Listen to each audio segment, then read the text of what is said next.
Welcome back, everyone. We had a technical issue, so I had to go offline. But thank you, everyone, for joining me for this impromptu live session on my HAZOP audit tool. Why bother auditing your HAZOPs? What benefit will it bring you? And please feel free to let me know where you are.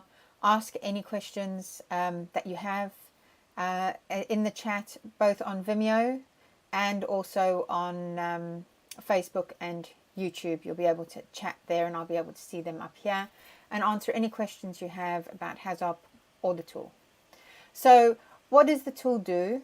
As I said before in the previous short video, the tool has a summary page which shows you the performance of your HAZOP for all the different sections in a traffic light way. So it's really easy to understand how you performed on that HAZOP throughout the process. That's from preparation all the way through to action closure. It also has a summary section which automatically populates from the different pages. And then if we go through into the sections, the first section that we have is preparation. So as I've already said on my videos, preparation is king. If you can have really good preparation for your HAZOPs, you're much more likely to have a better HAZOP. So what sort of things we'll be asking ourselves in preparation? So are all the drawings ready? I mean, do you have all the information that you might need for this HAZOP? Is it available to the participants before the HAZOP? Does the facilitator have this information? Do you have the right people registered to attend? Because again, as I've said before in some of my videos, if you don't have the right people, you can have one of two things. The best case is you have hundreds of actions which you didn't need to raise, and then that requires a lot of resource afterwards. But worst case is you actually land up with an unrevealed hazard, which becomes realized in the operate phase and potentially causes harm to someone. What other things might we have? Were the team clearly identified before, and did they have the right disciplines? And were administrative arrangements for the meeting available? Now, in today's type of world, everything's remote, so making sure that everybody had the right link and could attend, those are the sorts of things you'll be checking for your preparation. This tool is supposed to help you do a good preparation beforehand, and then also give you any tips about where you might have forgotten something. The next one is facilitator selection. So even if you have poor preparation, if you have a great facilitator, they can rescue the session, right? So having a facilitator that can listen, can work with the participants instead of against, and actually helps the participants deliver what they are there to deliver. If you have a one-person HAZOP, that's never the best option because you're never going to get the input that you require for the session. We're moving on now to workshop performance. So workshop performance, did the facilitator guide the team through the workshop? Did he really help them participate? Did we record properly? So these are the types of things that we need in the workshop. Now, why would you want to do this workshop performance? Well, to be honest with you, it's really good to be able to give some live feedback to the facilitator so that they can improve, right?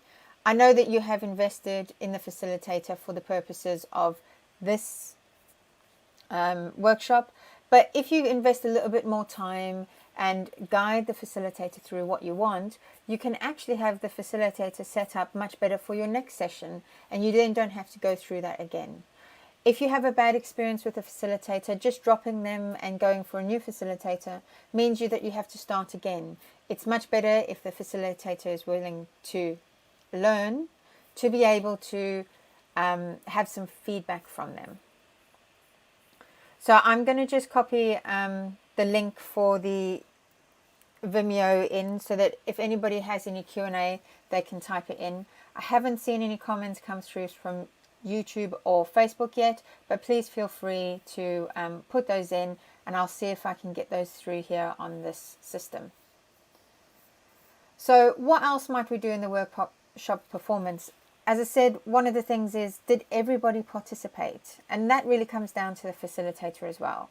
So the reason that you would go through this workshop performance audit, it's to try and help you and your team perform better in this HAZOP and in the next HAZOP.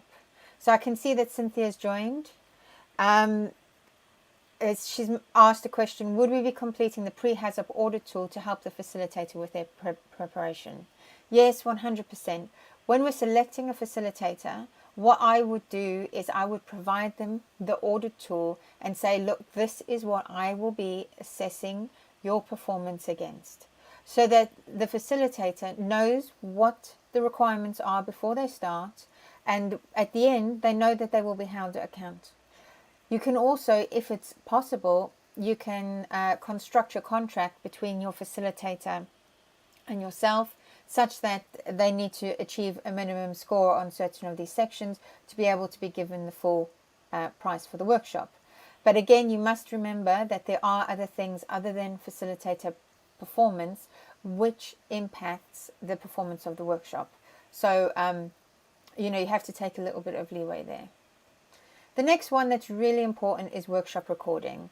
So this is the next section in the checklist. We need to check how we are recording the workshop.